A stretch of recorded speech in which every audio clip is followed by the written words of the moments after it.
question, okay? What about this outfit and this person screams woman? This is to be found in living the lie that you are a member of the other biological. Just because your kid liked wearing dresses at home. Great job, everyone, screwing up children for life. Did you know that some people think it's okay to decide a toddler's gender based on their toy preferences? It's not just a trend, it's happening right now on TikTok. Before we move on, I'd like to ask you a small favor. If you appreciate this content, please take a second to like this video and subscribe to the channel. Over 98% of you watch the videos without subscribing. It costs you nothing, but it makes a huge difference to us. So, did you click the subscribe button? Great, thank you so much. Now back to the video, and in this video we're exposing the most outrageous examples of woke culture gone wild. From misgendering meltdowns to virtual parenting fails, we're shining a light on the absurdities that are becoming all too common. Get ready to see why critical thinking is more important than ever in today's social media landscape. Picture this, a toddler's birthday party, but instead of cake and balloons, it's all about choosing a gender. Sounds crazy, right? Well, it's happening. Parents are throwing full-on gender reveal parties for their kids who are barely out of diapers. And we're not talking about newborns here. These are kids who can actually talk and play. Oh, you can't go hug, you can't hug, you can't That's hug. the saddest thing ever. Sorry. Oh, that's terrible. I didn't know she was gonna run up on him. Take Eduardo, for example. This little guy just turned 3, and his parents decided it was time for a gender reveal. Why? Because he likes playing with dolls and wearing dresses. Now, any sane person knows that kids that age will play with anything. After a scan, it was concluded the baby was a boy. It didn't take long for Eduardo to express his draw to his sister's clothes and toys. They're exploring, they're curious, it's what they do. But nope, in this brave new world, liking dolls means it's time to question your toddler's entire identity. This isn't just some one-off TikTok trend. More and more parents are jumping on this bandwagon, thinking they're being progressive by letting their kids transition before they can even tie their own shoes. And we were all told to stay at home. And Eduardo asked me, does this mean I get to be a girl all the time now? And that's when I realized the mistake we made. Parent could not be more eager to demonstrate what a wonderful, liberal-minded parent he is by dressing his son up in a dress and then calling him a girl and taking a video of it. But here's the thing, kids that young don't have a clue about gender identity. They're just being kids, trying out different things, playing make-believe. Today, we're undoing that mistake with Eduardo's gender reveal.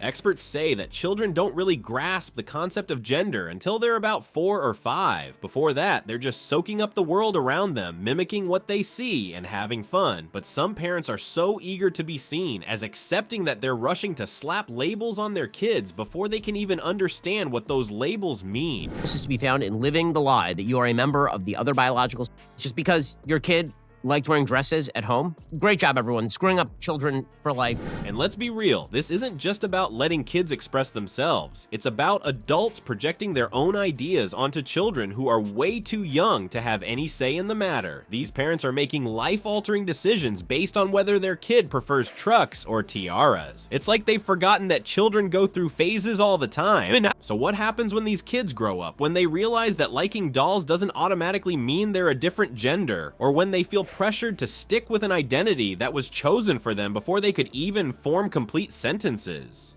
Ben Shapiro doesn't mince words on this one. He calls it straight up child abuse. Kids like playing dress up, it's what they do. Child abuse. That kid's not a girl, that kid's a boy. Half of those videos are of the kid smiling while wearing boys' outfits. That is child abuse. He says. And he's right, we're talking about children here, not many adults. They need time to grow, explore, and figure things out for themselves.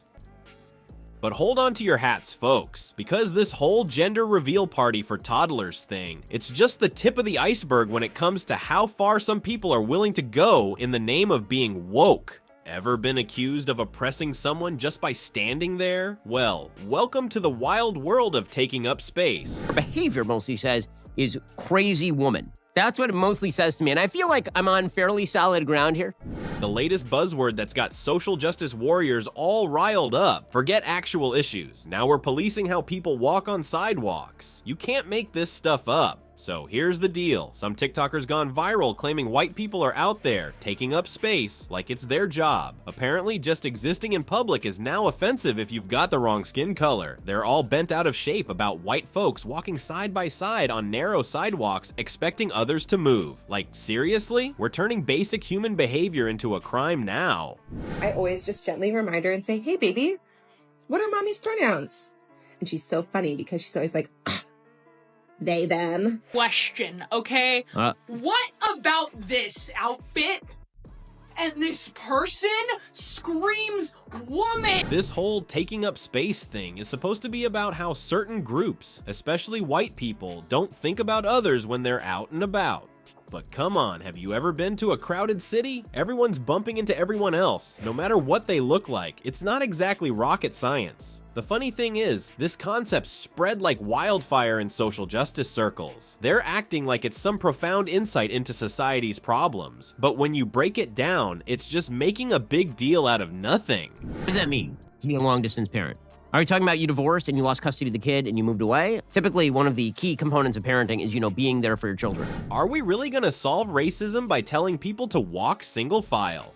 And get this, some folks are actually pushing back against this nonsense, and it's not who you'd expect. There are people from marginalized communities saying, hey, maybe we should focus on real issues instead of how people walk down the street. Imagine that. Actual common sense on social media. You gotta wonder how far they're gonna take this. What's next? Are we gonna start measuring how much air each race breathes? Should we all start tiptoeing around so we don't offend anyone with our footsteps? Ben Shapiro's take on this is gold. He says, I wish to learn this ninja skill of not taking up space. And honestly, same. Everyone that she's with on a regular basis doesn't use my pronouns correctly. Yes, because you're a woman. And so that's a really, really hard.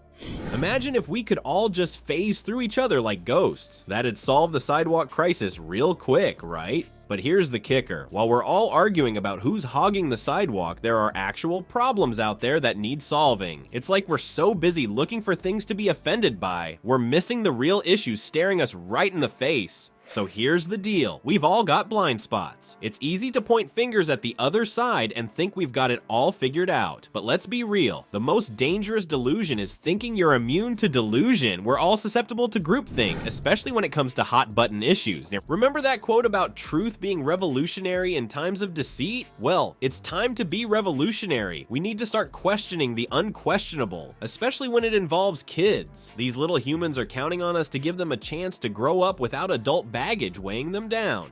She knows. You This self-centered. really sweet thing happened. Oh, my heart was so full. Effort is all we're asking for. A camera in your room so you could scream into it in rage at being quote-unquote misgendered. This lady looks like she went rummaging in a 1980s Salvation Army. Think about it. Are we really clothing the emperor, or are we stripping away childhood? It's a tough question, but one we've got to ask, because if we don't, we might end up creating a whole generation of kids who never got the chance to just be kids.